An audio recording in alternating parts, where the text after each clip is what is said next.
My name is Jerm. This is Jerm Warfare, the battle of ideas. Dr. E. Michael Jones, thank you for joining me in the trenches. Thank you, Jeremy. Thanks for being here. You know, I use the metaphor trenches in information war, battle of ideas. It's all very military-like, but we are in an information war, aren't we? Well, yeah. I mean, I'd say it's a culture war. I think that the most recent event here is that the Vatican just issued a statement on an encyclical on artificial intelligence. So the Catholic Church is taking official cognizance of the fact that AI is causing problems, and AI is basically it's a contested space. AI is a player in the marketplace of ideas and money, which is known as the internet, and it's probably the most significant player out there. And we have to understand what it's doing and how we need to react to it. That's the gist of the encyclical that the Pope just issued. What is the real-world implication? The real-world implication is that he recognized that it's a form of control. Now, I've been saying this for years now. I wrote a book called Libido Dominandi, Sexual Liberation as Political Control. I just finished my autobiography since I'm 78 years old now. And I said it's called Born Under a Bad Sign, and it's my life as a guinea pig in an experiment that nobody ever talked to me about. And if you want the actual term that I'm referring to, it's called social engineering. My life, I was born in 1948. While I was in my mother's womb, the Kinsey Report came out. The Kinsey Report was paid for by the Rockefellers and the WASP elite to basically change the default settings of sexual morality in the United States of America. And that's what it did. It aspired to do that. That's what it did because they wanted to control the population of the United States of America in a way that they could not do if people were behaving in a moral fashion. St. Augustine said, a man has as many masters as he has vices. And that's exactly what the Rockefellers did in reverse.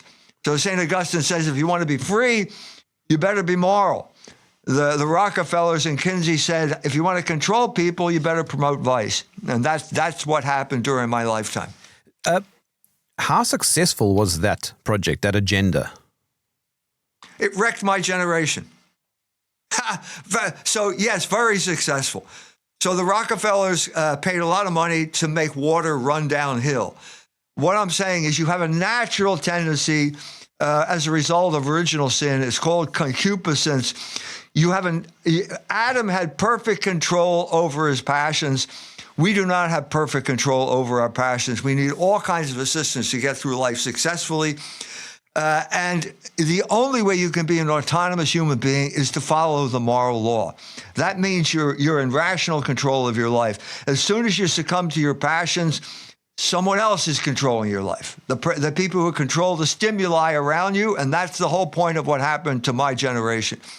The sequelae, so yeah, nothing stands still. So we're talking about 3 generations away from that now, at least 3 generations. And we're talking about the consequences of what happened there. So nothing stands still. What you saw was a country like Germany. I lived in Germany. I speak German. I have German friends. The total collapse of sexual morality. And the result is a nation full of zombies who can hardly talk to each other and pretend that bad things are not happening to them.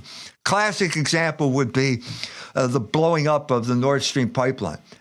They simply accepted it. Oh, shit happens. I guess it just blew up without anyone in that country seriously looking into an existential attack on their prosperity. They need cheap gas in order to have a powerful industrial complex. It was destroyed, and nobody's even looking into it. It's the classic example of sexual liberation and political control. The entire German population were guinea pigs in a social engineering experiment that was much more ruthless than what we as Americans were subjected to because they were a conquered nation. Would you argue that politics is downstream from culture, or is culture downstream from politics? No, obviously culture comes first. And what social engineering does is basically change the default settings of your culture. So, I've also just written a book about American identity. I can go back all the way to the beginning of what I do in this book. We are now undergoing a crisis in America, and the world is going through it too, because we're at the end of the Third Republic. First Republic lasted from the Constitution being created 1781, 1861, ends with the Civil War. Next, we're Second Republic. Certain things do not pass into the Second Republic. Slavery was effectively abolished. All states' rights effectively abolished. Second Republic begins in 1865 and ends also 80 years later. Everything lasts for 80 years. 1945, that's the beginning of the Third Republic. It's now 2025, actually 2026 now. That's coming to an end. The American empire is coming to an end. All the presuppositions that we had at the beginning of that Third Republic are being called into question. The most significant, of course, being the rule of law. The United Nations was founded, the Charter of Rights. Donald Trump has effectively torn up that document and thrown it out. It no longer has any meaning. And he was asked in an interview by the New York Times, so do you believe in international law? No. Well, what do you believe in then? He said, my mind. My mind. We have a guy who's trying to navigate these dangerous waters, always got no compass, no North Star, no nothing, just his mind. He's going back to the basic fundamental identity, American identity, which is Satanism. I make this claim before. What I'm talking about is the effect that Milton's poem Paradise Lost had on the founding fathers of the United States of America. Every single man who signed the Declaration of Independence was reading Paradise Lost, specifically Satan's speech at the beginning of Paradise Lost as the formula and hidden grammar of this new republic.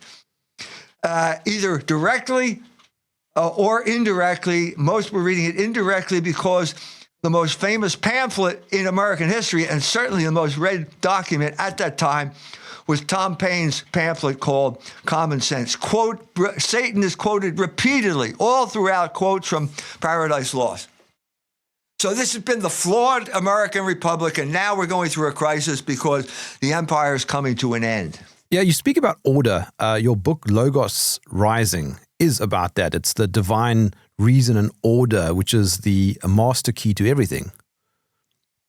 You're right. Absolutely right. Absolutely right. Okay, I wrote the first book I wrote as a book was Degenerate Moderns, about the rationalization of sexual morality. And in that book, I said, we have two options in life. Either you can subordinate the truth to your desires, or you subordinate your desires to the truth. So if you want to know what was wrong, we had a country that was determined to subordinate the truth to their desires. Now, that's on an individual. I go through all kinds of individual people who claim to be scientists or writers, Margaret Mead, Sigmund Freud, a lot of people. And basically, the key to understanding them is to understand what their desires were, because they projected their desires onto the rest of us. If you do that, you're going to have trouble, because no desire is more powerful than reality, and you invariably run into trouble, especially if many people do it. And that's precisely what happened to our country and to the world. And basically, they're thinking, well, the mind is its own place and can make a heaven out of hell and a hell out of heaven. And this is Satan talking, ready for another revolution, another attempt to overthrow God.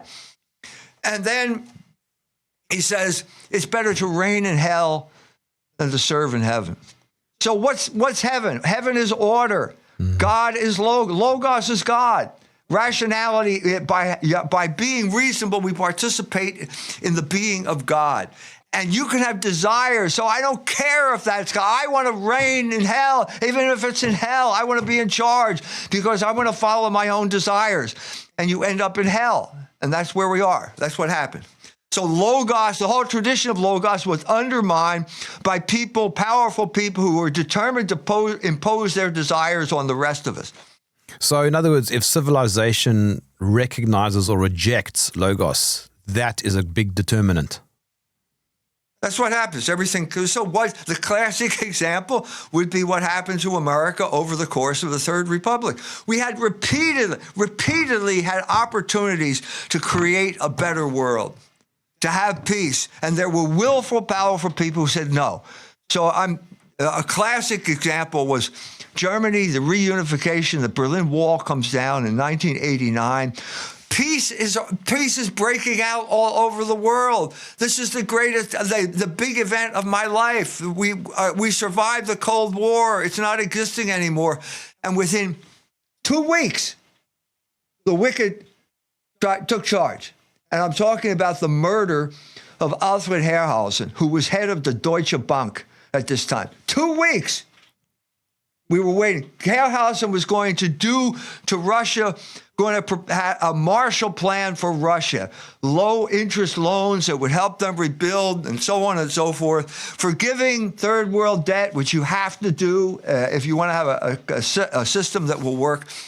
And the oligarchs did not want that to happen. The American elite, and this is Kissinger, Henry Kissinger at this time, basically Herrhausen came to America, gave a speech about this plan, and Kissinger, you do that, don't do that, and the next thing we know, he's dead. Now, they tried to frame the Baader-Meinhof gang. It was the elites that murdered Herrhausen, and then instead of getting a renewed culture, instead of extending loans, they got the Love Parade.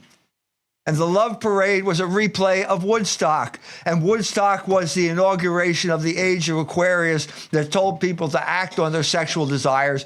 And it happened within 1 week of my marriage. So that's what wrecked the generation. And you have wicked people repeatedly intervening in history and trying to create outcomes that they desire and wrecking everything in the process. This obviously, though, doesn't apply to, Israel, the chosen people. What are you talking about? What, are you kidding me? Is this a joke?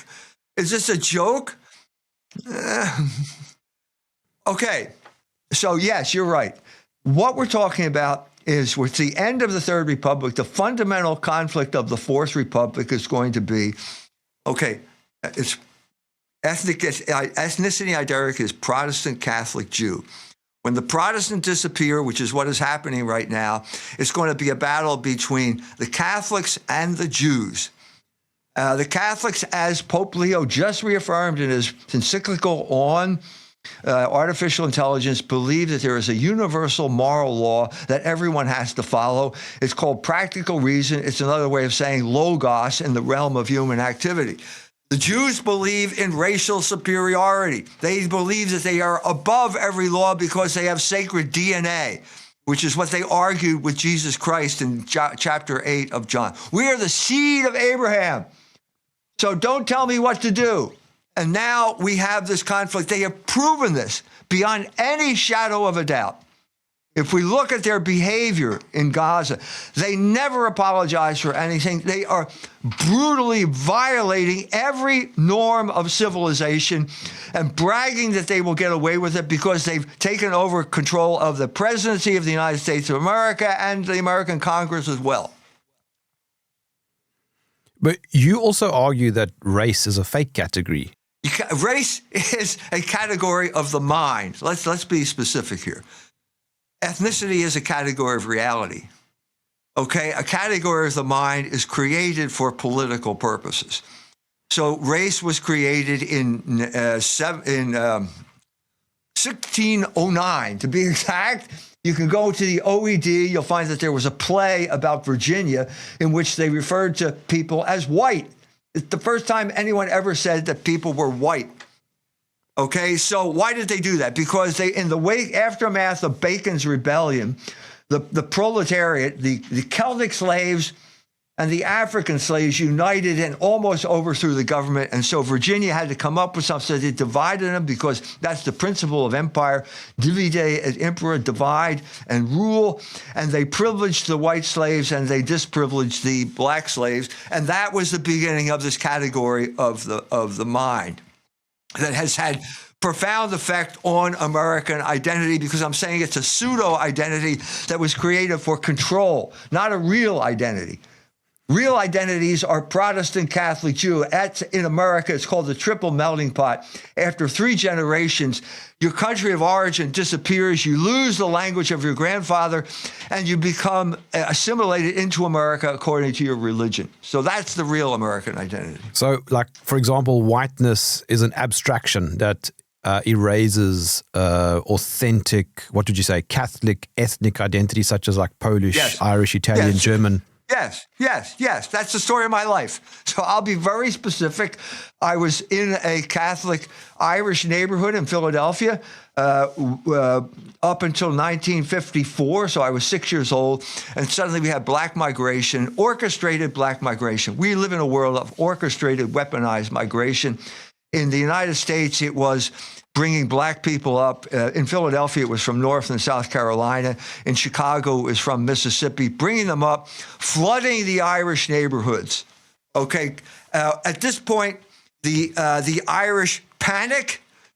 Everybody puts their house up for sale at the same time. It's called blockbusting. The value plummets because everybody's selling at the same time, and they move out and they move into a suburb.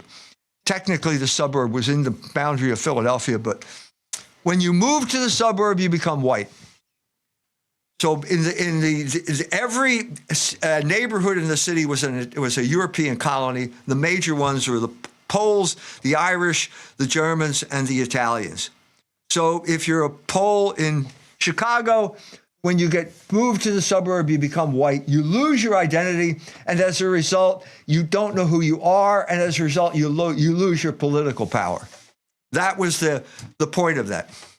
So you mentioned earlier about Jewish superiority, and I think you wrote about this in your book, Jewish Privilege. Yes. I had the first half. So it's 2004, I believe. The Jews were called neoconservatives at that point. They had gotten the United States involved in the war in Iraq. That didn't serve our purposes at all.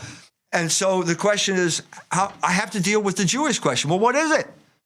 Are they an ethnic group? Are they a religion? Is it a racial thing? And I had to disconnect the Jewish question from the racial question. Because the Jewish identity, I had to go back to the foot of the cross when the Jewish people rejected Jesus Christ as their Messiah. The Jews, hoi Judaioi, what St. John calls hoi Judaioi, that is the Jewish people. The Jews does not mean all Jews. Okay, the Jews are a political entity. Back then, they were ruled by the Sanhedrin. Now they're ruled by major Jewish organizations, and they have meetings, and they work in buildings. You can find their addresses. This is what the Jewish people is. And the Jewish people formally, as a people, rejected Jesus Christ and called for his death and chose Barabbas, a revolutionary, instead of him. And I'm saying, if you kill the Logos incarnate, which is what Jesus Christ is, you are in rebellion against the order of the universe. And when you're in rebellion against the order of the universe, you're a revolutionary, and that has been their identity from then all the way up to this day. You're effectively asking, what is a Jew? Right. A Jew is a rejecter of Logos. He's a member of this group who were the chosen people. When the Messiah came, they rejected him, and they have chosen a negative, what should I say, a satanic negative identity over their true identity. So Jesus got to the heart of the matter. At the end of this heated discussion, he says, your father is Satan. Well, that's what I'm saying. Yeah, that's a powerful term because that's what we're talking about. America, you're choosing to rebel against the order of the universe. That is the ultimate satanic act. That's what Satan did. That's why he was cast into hell. That's why Satanism is always problematic.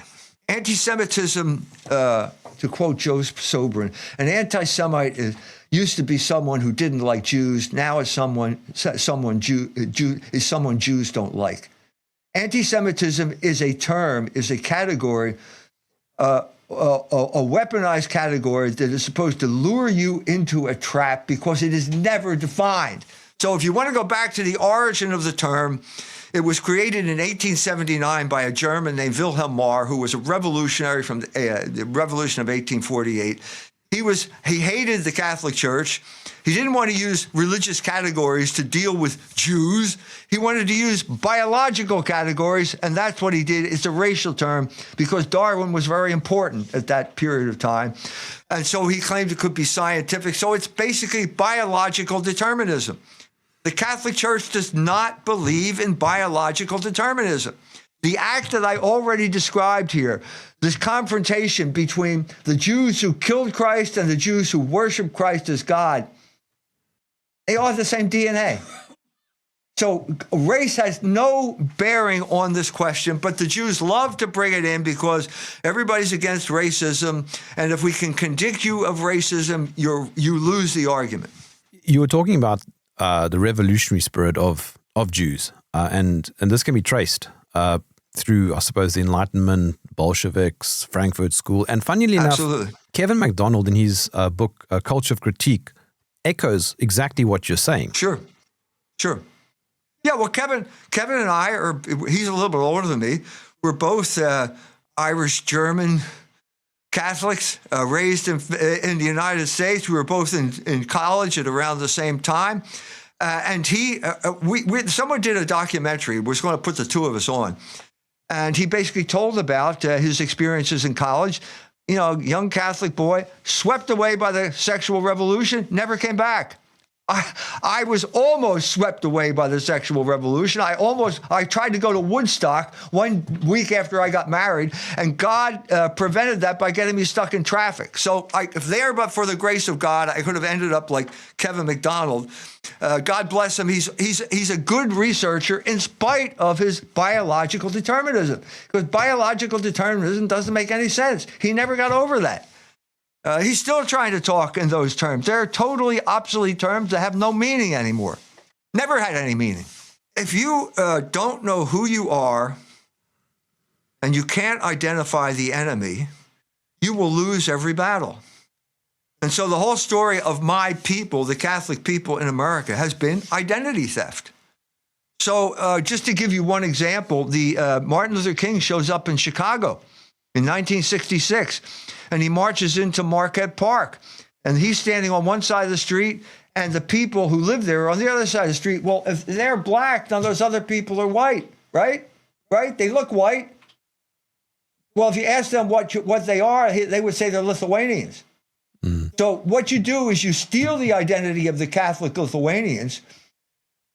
You then impose this white identity on them, which means that you're a racist, and then you've won the battle. They did. That was 66.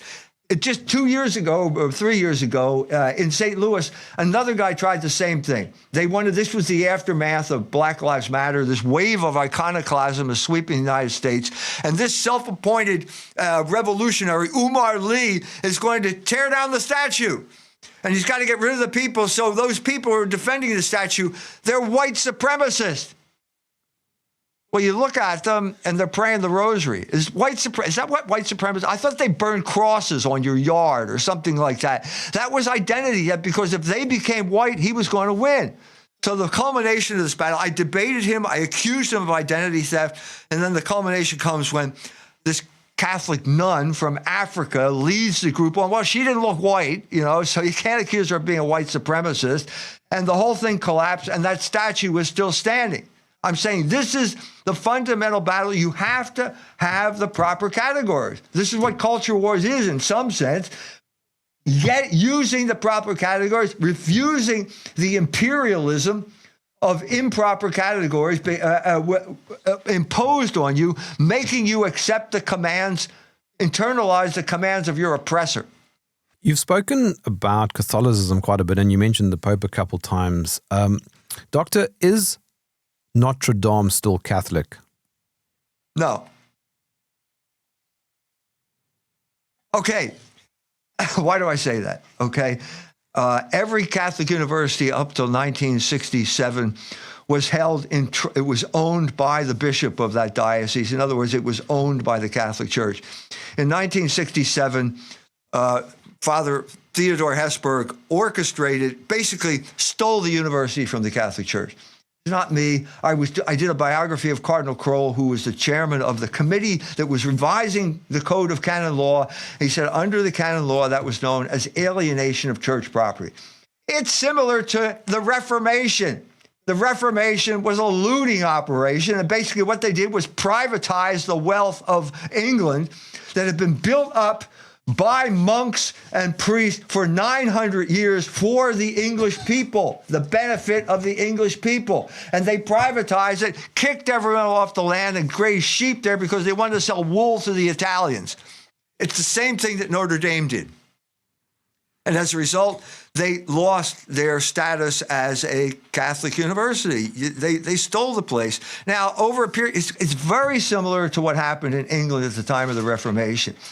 At a certain point, by the time, this is Hilaire Belloc, but it says basically by the time of the gunpowder plot, everyone accepted the fact that possession is 9/10 of the law. So the crooks stole it, and at that point, they gave up trying to get it back.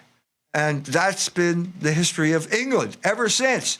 Wicked looting had nothing to do with theology. The Reformation had nothing to do with theology. It was theft of the church property. You're alluding basically to a battle between the Protestants and the Catholics. Yes. Yes, well, I mean, yes, 500 years. Just focusing on the Church of England, it's been in existence for 500 years. It is evaporating. So I'm not worried about battles between Catholics and Protestants anymore because the Protestants are disappearing. They're either like the Anglican Church in America has been taken over by homosexuals. They have a female bishop of whatever it is, Canterbury, whatever bishop it is. They will disappear. No point in fighting somebody who's going to disappear. Did the Protestants do that to themselves, or were they subverted? They subverted themselves. So what did the Protestants do? What was the turning point? 1929, the Lambeth Conference approves contraception. That was the beginning of the end. Okay, so you're not having children. So by the 1930s, let's say within 10 years, they're all worried about the Catholics. It's basically, what are we going to do about the Catholics? They're all having these children. It got even worse during the 1950s. And this is when they tried to get the Catholics to impose birth control, use birth control. Hesburgh was hired by John D. Rockefeller to subvert the sexual morality of the Catholic people. Hesburgh betrayed the Catholic people for money. It was that simple. He held secret conferences at Notre Dame. I'm the one who exposed it.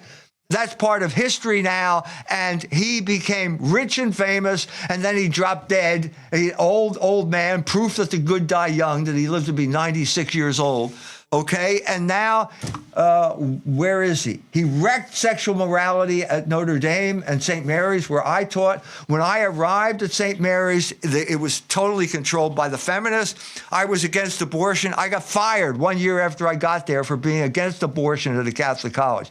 This had a devastating effect on the Catholics, but it had even more devastating effect on the Protestants themselves. So I once gave a lecture on the requirement to get into college. The most important requirement to get into Harvard.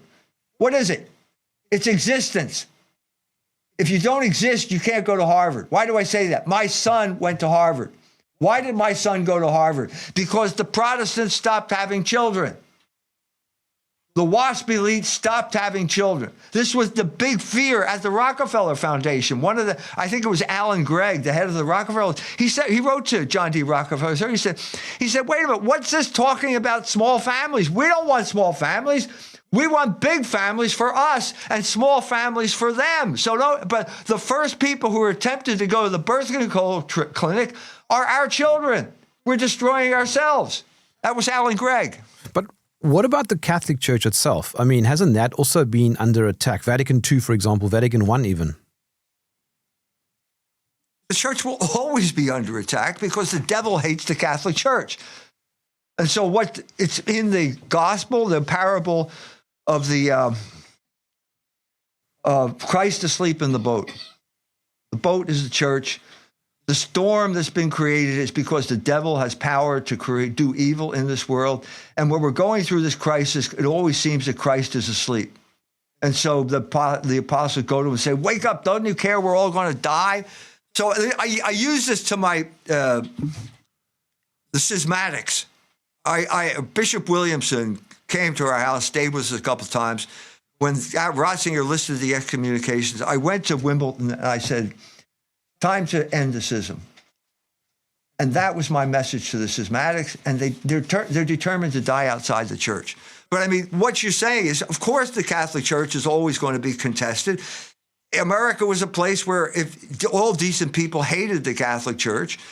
But, the church, you can't destroy the Catholic Church because it was created by God to last until the end of time. And so we Catholics have prevailed over the Protestants that tried to destroy us, and we will prevail over the Jews we are now fighting. We are in a life and death struggle with the Jews over whether there is a universal moral law and whether you are allowed to do anything, the most disgusting, infamous acts you can imagine, and I'm not going to describe them, are being inflicted on the Palestinian people by these IDF soldiers, and you can find a rabbi to justify it.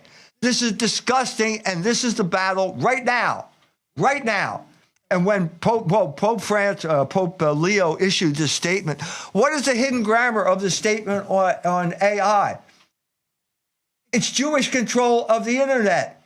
And he can't bring himself to say the word Jew. It doesn't appear one time in that whole document. In your opinion, Doctor, how does such a small group of people become so influential? First answer, usury. Okay, this is what happened in the United States. It happened in every country. It happened in England. They come in and say, read The Merchant of Venice. It's an absolutely brilliant play. Read Timon of Athens, where Shakespeare talks about how the money lenders took over England after the Reformation. You come in and you lend money to people. Who doesn't want money? Oh, great, give me money. Look at what happened in Ireland during the era of the so-called Celtic Tiger. What was it? You came in and lent the Irish money. Oh, I didn't know I have to pay it back. I just wanted to go on a vacation in Mallorca, and I borrowed money, and now I'm a slave. That's the main vehicle. The other vehicle is moral subversion, bribery, the money that they accrued. So beginning in 1973, you had trillions of dollars transferred out of the pockets of the working class who had high wages into the hands of the usurers, the Jewish usurers on Wall Street. Trillions of dollars. And what they had as the cover for that was sexual liberation. So 1973 is also the year abortion gets legalized. It's the year of the credit card, where credit cards are just mass produced. And as a result, the Jews make so much money that they can buy Congress. Did you watch what happened 2 weeks ago with Thomas Massey? They spent $30 million for one Congress to defeat one congressman because they cannot tolerate any opposition.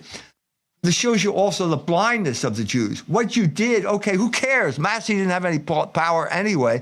What you proved beyond a doubt is the Jews control the American Congress. And that is going to cause opposition. We don't like it anymore. I'm speaking for the American people. I am sick to death of you wasting my money on some war and attacking people I have no grievance against, in particular the Iranians right now. How influential are Catholics in the U.S. government? They are not influential. I mean, who was, first of all, the only Catholic president who felt that he had a mandate from the people was John F. Kennedy. He was assassinated. You're getting ahead of me here, okay? When I was 14 years old, in 1962, I went to the July 4th celebration in America, Philadelphia, Independence Hall, and there was a Catholic mayor on the platform, a Catholic governor of Pennsylvania, and a Catholic president of the United States. And the WASP elite, which did exist at that point, thought, this is our worst nightmare. The Catholics are taking over this country. And as you just indicated, within a year, John F. Kennedy was dead. Now, maybe you think it was a lone deranged gunman, okay? No, you don't think No, that. definitely not. Okay, it was Meyer Lansky. It was David Ben-Gurion, who wanted to get nuclear weapons. There were James Jesus Angleton, who was in the CIA, who was the liaison with the Israelis. These are the people that killed John F. Kennedy to prevent peace. Let's face it. He was back-channeling with Nikita Khrushchev.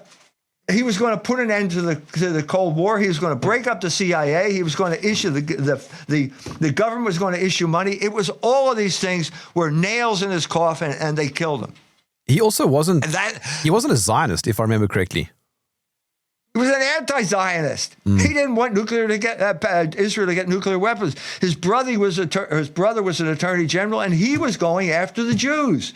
He could say the word Jews. He went after Mo Dalitz, drove him out of Cincinnati, and that was the beginning of Las Vegas. He went after Jewish pornographers, put the trial in Philadelphia because he knew he could get a conviction. They knew what was going on. And when Kennedy died, then the next guy is Robert Kennedy, and he's going to find out who killed him. And he's going to kick butt and take names. And they killed him too. So this is the story of my life. I was supposed to be part of the elite. The Catholics were coming to their own at that point, and they killed my leader, and we were subjected to ruthless social engineering. Trump is the most pro-Israel president in history, and JFK was not pro-Israel. Before 1948, there was no Israel to be pro for. It was a completely insignificant issue in the United States of America. But, I mean, it was there. I mean, I talked about Hollywood was a Jewish outpost where they were determined to subvert the morals of the people of the United States. And it was the Catholics who stood up to the Jews in Hollywood with the Legion of Decency imposing the production code. And for 31 years, from 1933 to 32 years to 65, Hollywood, through Joe Breen, controlled the type of film that got made. Didn't that also occur in the Weimar Republic? The Weimar Republic was deeply involved with Jewish subversion. First of all, you had someone like sexual subversion with someone like Magnus Hirschfeld, the Jew. If Magnus Hirschfeld didn't exist, Hitler would have to invent him. Hitler got more mileage out of Magnus Hirschfeld than anybody else in the Weimar Republic. A Jew and a homosexual, the father of transgenderism. It was perfect. Hitler didn't have to do anything. Also, you had the political subversion, which is basically the Soviet Republic of Bavaria. Do you remember the Soviet Republic of Bavaria? No, nobody remembers that. But the Jews took over Bavaria. The man who went there was Eugenio Pacelli, the nuncio, who later became Pope Pius XII.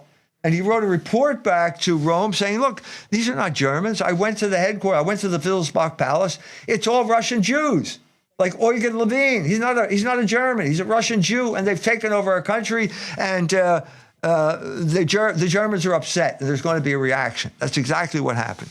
If you're talking about the Holocaust, it was created at the end of World War II, and Hollywood had a crucial role in creating it.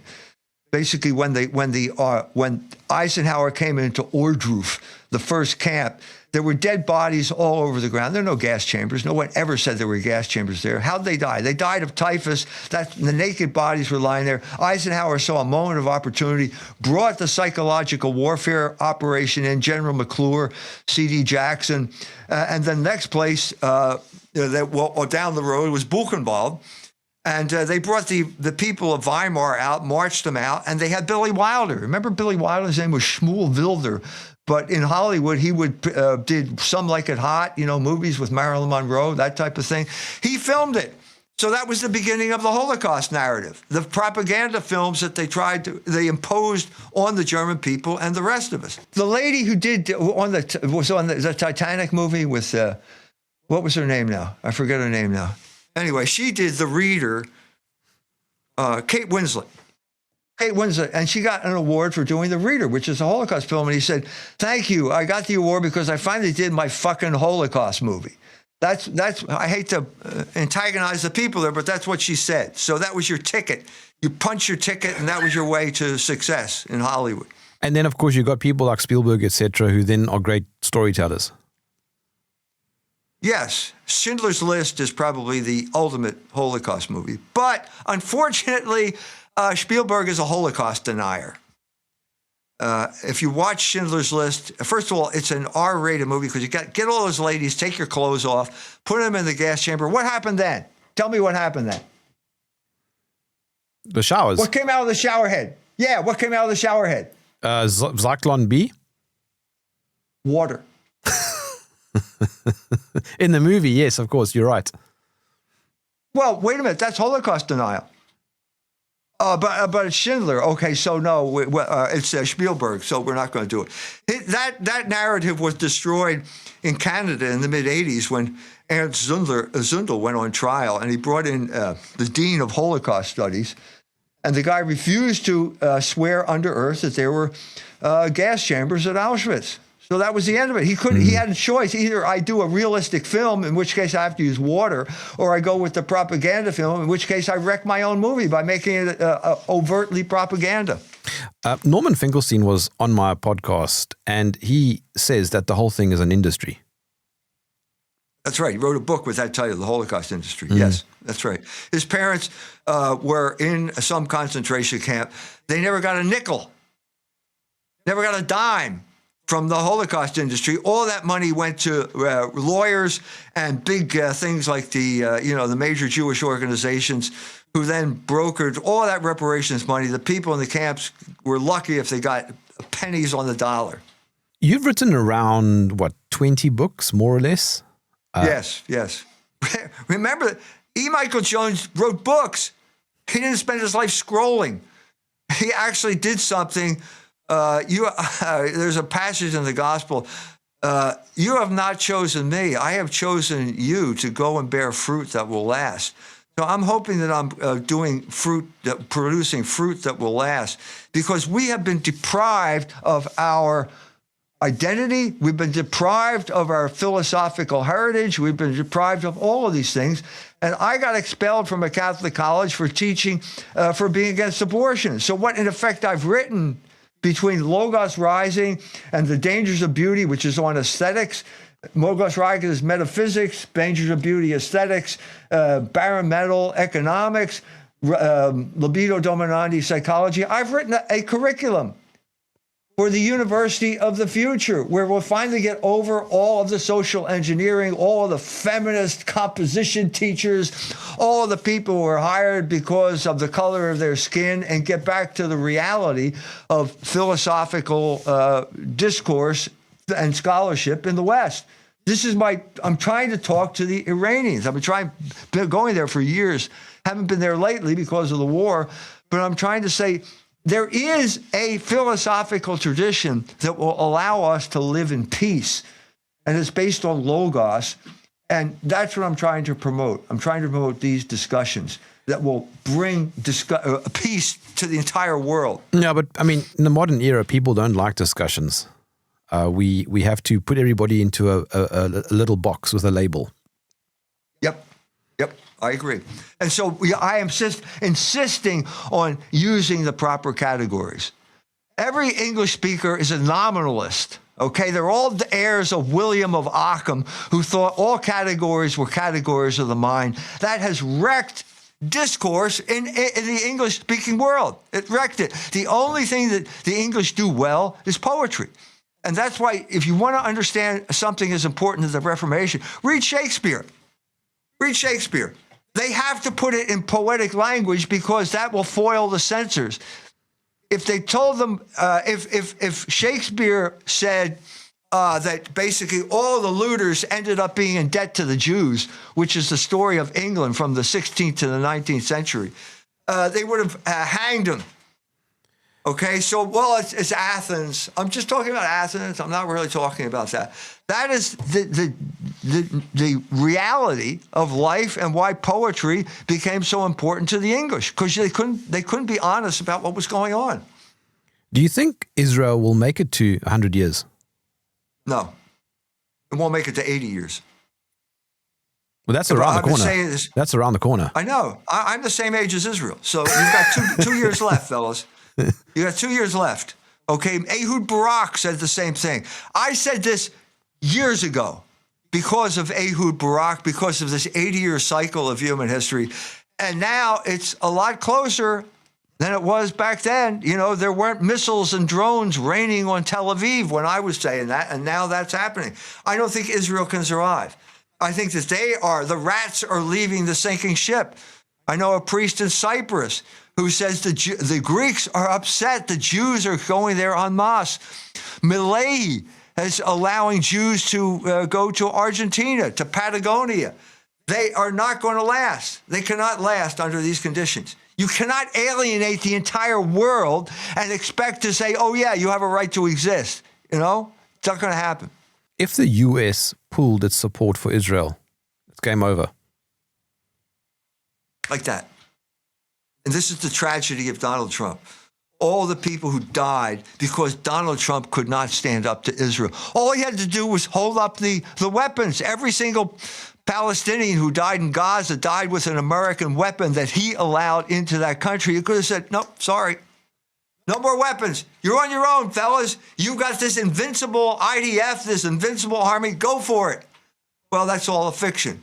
And this is the tragedy of Donald Trump. He campaigned to say he was going to end the war in the Ukraine, didn't do that, didn't do anything to stop the genocide in Gaza. He's a total pawn of the Israel lobby. And his successor will probably also be. Generally, history goes by way of reaction. So I don't see, the only person who knows the future is God. And that's why we need faith. Okay? This can't go on forever. This cannot go on forever. So I don't know what's in the cards. I've already told you about Thomas Massey. They have total control over our Congress. But the American empire is coming to an end. And so what will come out of this is something that we can't see right now. We can't see. I don't think it's going to last. I think that there will be a shock. The American people will have to wake up to the reality of the situation, and out of that consciousness, a new republic will emerge with new parameters. Let's say Israel isn't around. The Jews will be scattered around the world. Do you think Christians and Muslims, for example, can live harmoniously? That's my hope. I think it's possible. I think that I've been talking that way. I've been talking to Muslims. There are problems there because basically, what's the situation now? You have Iran as now the hegemon over the Middle East. Okay, they closed the Straits of Hormuz. Well, if you talk to a Muslim, for the most part, they're 90% Sunni. The Iranians are Shia. They don't like the Shia. Okay, I don't tell you who you're going to like, but the fact of the matter is that they are the hegemon, and this has been decided by what Bismarck called Blut und Eisen. It wasn't discussions; it was the fact that the Americans attacked and the Iranians closed the Straits of Hormuz, and there is now a political fait accompli on the table now that the world is going to have to get to come to grips with, come to understand. I don't like the idea of the American empire collapsing. Why? Because it affects me. Whatever happens in the US affects everybody else. If the US absolutely right. If the US sneezes, I get a cold later on. Right. Right. Do you think it's inevitable though? Yes. Everything. I'm talking. If you read Logos Rising, there's a whole chapter on Vico, which is a man, the Neapolitan philosopher who took time seriously. And he said, basically, all empires are natural things, and natural things come into existence in time, they grow to maturity, and then they go into decline, and then they disappear.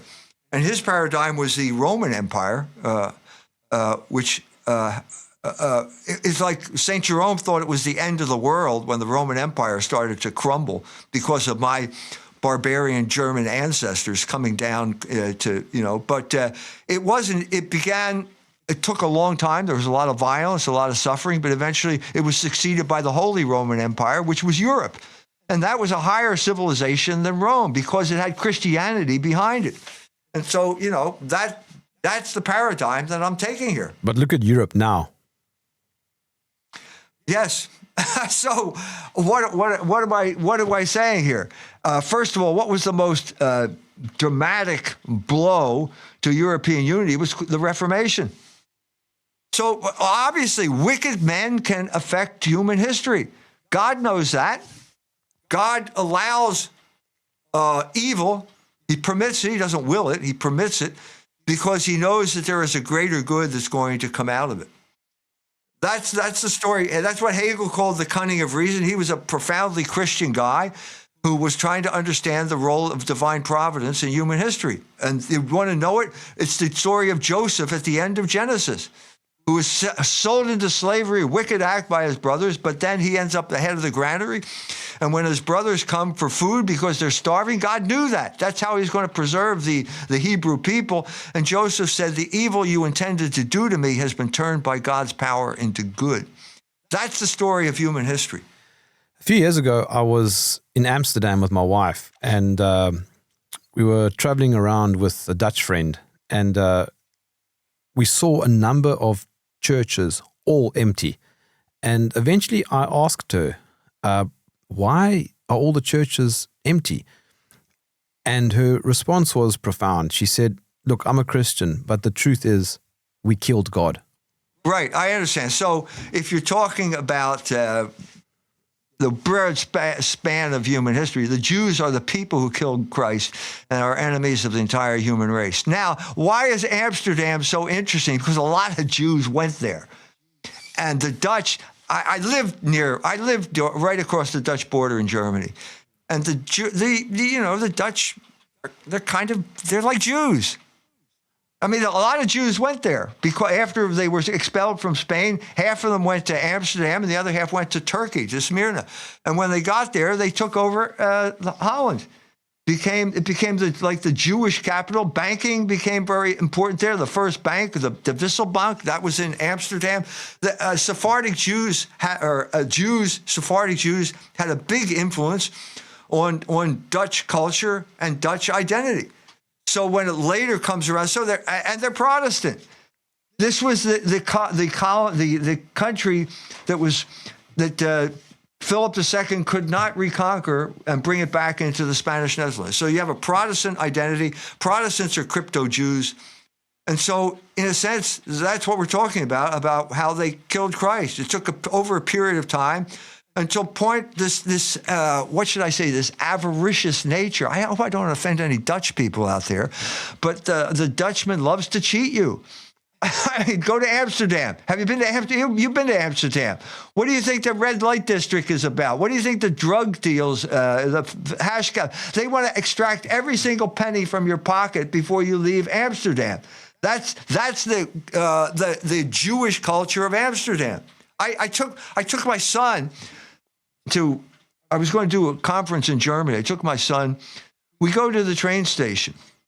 I'm going to get on the train. I hand the lady, 2 tickets cost 40 euros. I hand her a 100 euro bill.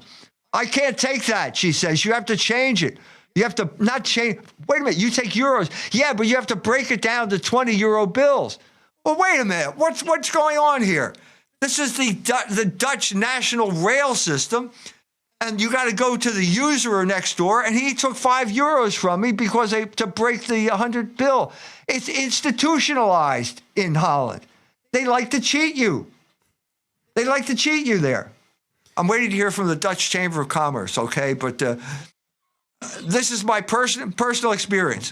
I feel like this question I'm going to ask you is a horseshoe all the way back to the beginning of our conversation. But my wife and I were driving in the car, and we were talking about sort of the spiral downwards of society into degeneracy and immorality. And she asked me if I thought that it was correlated to a rise in atheism. What do you think? Sure it was. Of course it was. So the Dutch lady who talked to you, she was probably talking about Nietzsche, because Nietzsche talks about killing God. Okay, so it's the satanic element of America goes back to John Milton, who was a regicide. He killed the king, and the king was a representative of God. So of course that was. But atheism didn't come into its own until you had a certain technological development, and you felt we were abstracted from nature, and the let's face it, Nietzsche's father was a Lutheran pastor. The Lutherans believe in sola scriptura, which means you just interpret according to the Bible alone. And sola scriptura, he was a smart guy, and he realized that's just will. That's why he said, it's all just will to power.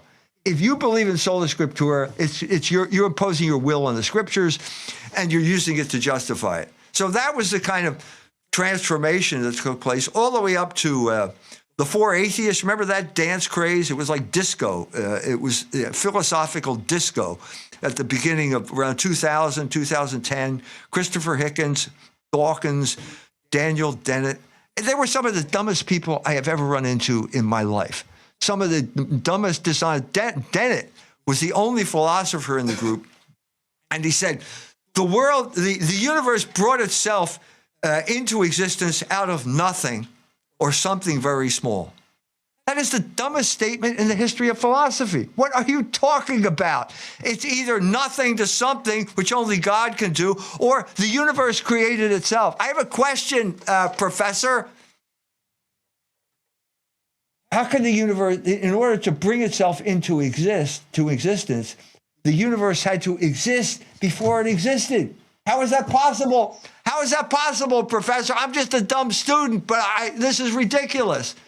This is all will to power. It's all, if you want to know the real hidden grammar of atheism, is father deprivation, which is the same basis for homosexuality. God is an exalted father. That's what Sigmund Freud said. It's true, not in the sense he intended it, but it's obviously true. You get your idea of God from your father. If you have father problems, you're going to be more and more atheistic. The culture will become atheistic. The more feminist it becomes, because the father is robbed of his power that he has right by nature and by God. And so you're going to have a whole population now that's more attuned to this, to basically a psychological problem. And then if you go to that and say, well, if there's no God, I can do whatever the hell I want, and then you get involved in activity that is immoral, then you're going to feel guilt, and then you're going to think you're going to be angry at God, and so on and so forth. That was Christopher Hitchens. Is atheism morally bankrupt? Atheism is a psychological problem. It has nothing to do with ontology. It has nothing to do with the universe. It has to do with your psychological problems. And what the main thing that leads you to rebel against God is the desire to satisfy your own illicit passions. That's why they promote sexual liberation. To get back to the beginning of our discussion here. Because if you get involved in illicit sexual activity, you're going to hate God, and you're going to rebel against the order of the universe, and that will lead you to deny the existence of God, which only an idiot would do. How can I follow your work? Go to fidelitypress.org. I have been shadow banned across the internet. Go to fidelitypress.org, and all of my books are available there. You can go to culturewars.com. And you can subscribe to the magazine, which deals not with big issues, but with contemporary issues. Like I'm going to write a review of the new encyclical on AI. If you want that type of thing, reviews, things like that, go to culturewars.com. But you're joining a movement.